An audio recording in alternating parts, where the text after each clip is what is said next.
Hello and welcome back to the channel. I am Akriti, third year MBBS student. तो आज हम इस video में फिज़िक्स की स्ट्रैटेजी डिस्कस करने वाले हैं जो कि बेस्ट होने वाली है। We are not going to work hard, we are going to work smart now because सिर्फ 8 मंथ्स रह गए हैं नीट एग्ज़ाम, नीट 2024 में। तो हमको टारगेट करना है कि इवन दो अगर हम फिज़िक्स में इतना अच्छा स्कोर नहीं कर पा रहे हैं तो how we have to score better and best in the physics. ठीक है, फिज़िक्स भी एक इम्पॉर्टेंट पॉइंट रहता है कि आपको एटलीस्ट इतना स्कोर तो कर ही लेना है फिज़िक्स में जिससे आप कुछ अपना स्कोर बढ़ा पाओ and you get into a score जहाँ पे आपको मेडिकल सीट मिल जाए, MBBS सीट मिल जाए। तो आपको एटलीस्ट इतना स्कोर तो फिज़िक्स में करना ही है।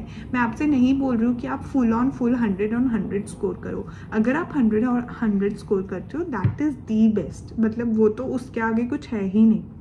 लेकिन आज हम स्ट्रैटेजी डिस्कस करने वाले हैं जो एकदम आपको परफेक्ट स्कोर तो दिला ही देगी, इतनी कि आप एक MBBS सीट और आपका नीट स्कोर इतना हो जाए कि आप एक MBBS सीट ले सको। तो हम सिर्फ उतनी स्मार्ट स्ट्रैटेजी डिस्कस करने वाले हैं, उसके अबव तो आप अपनी प्रैक्टिस से उसको ब्रश अप कर ही सकते।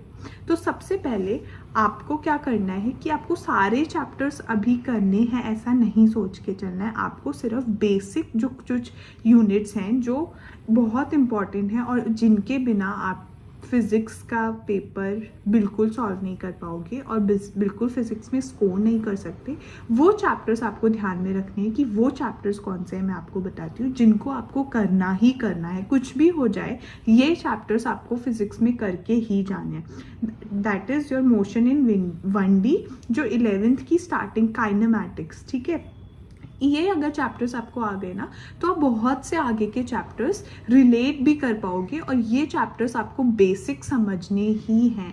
जैसे कि उसके बाद आपका वर्क पावर एनर्जी, इसके बाद आप मोशन इन 1D अगर आपको आता है ना तो laws of motion, work power energy, ये सारे चैप्टर्स आप ज़रूर कर लो बिकॉज ये ज़रूर आते हैं और इनसे बहुत से चैप्टर्स रिलेटेड होते हैं जो आपके लिए ईजी हो जाएंगे। तो आई वुड सजेस्ट कि स्टार्टिंग में ये चैप्टर्स आप ज़रूर समझो, ज़रूर प्रैक्टिस करो, जिससे ये अगर आपके हो गए ना तो आगे की फिज़िक्स आपकी बहुत ईजी हो जाएगी। और इन चैप्टर्स का वेटेज भी बहुत ज़्यादा होता है एग्जाम में। तो अगर आपने ये कुछ चैप्टर्स कर लिए दैट मीन्स आप फिज़िक्स सॉल्व कर पाओगे वहाँ पर भी। ओके, मैं आपको बहुत हाई लेवल चीज़ें नहीं बता रही हूँ फिज़िक्स के लिए क्योंकि मैं चाहती हूँ कि आप एक डिसेंट स्कोर फिज़िक्स में अभी हम एम कर रहे हैं। ओके, उसके बाद आपको ये करना है कि जब भी आप फिज़िक्स पढ़ो आपको पढ़ना नहीं है, you don't have to read NCERT for physics अभी।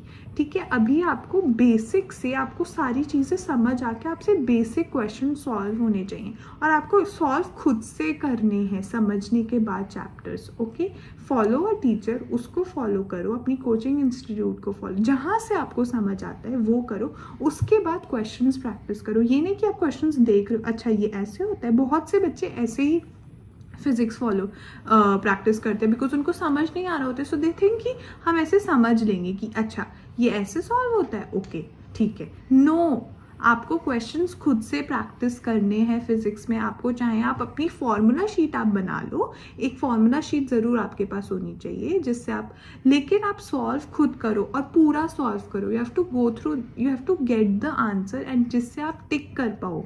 आपको वहाँ तक अपने आप क्वेश्चन सॉल्व करना है जहाँ पर आप आंसर तक पहुँचो, नॉट जस्ट सुपरफिशियली आपने अच्छा ये ऐसे होगा ठीक है अच्छा। No, you have to solve the entire question and come up with an answer where you can fill it up in OMR। आपको वहाँ तक अपने आंसर्स को लेके जाना है फिजिक्स में, वैसे सॉल्व करोगे। उसके बाद बहुत से ऐसे क्वेश्चंस होंगे जो शायद आपको समझ ना आए और आपसे ना, उनको स्टार मार्क करो, आप टीचर से समझो और फिर ध्यान में रखो नेक्स्ट टाइम रिविजन के टाइम एक आपके पास फॉर्मूला शीट आपके पास बनी हुई होनी चाहिए जिससे आप उस शीट को अपने रेफ़र कर सको कि अच्छा ये फॉर्मूला मेरी शीट में भी था और मैं इसको लगा नहीं पाई या फिर मुझसे ये सॉल्व नहीं हुआ, तो मेरा ये इम्पॉर्टेंट फॉर्मूला है जो क्वेश्चंस में पूछा जा रहा है। सो मेक श्योर कि आप ऐसे अपनी फिज़िक्स प्रैक्टिस करो।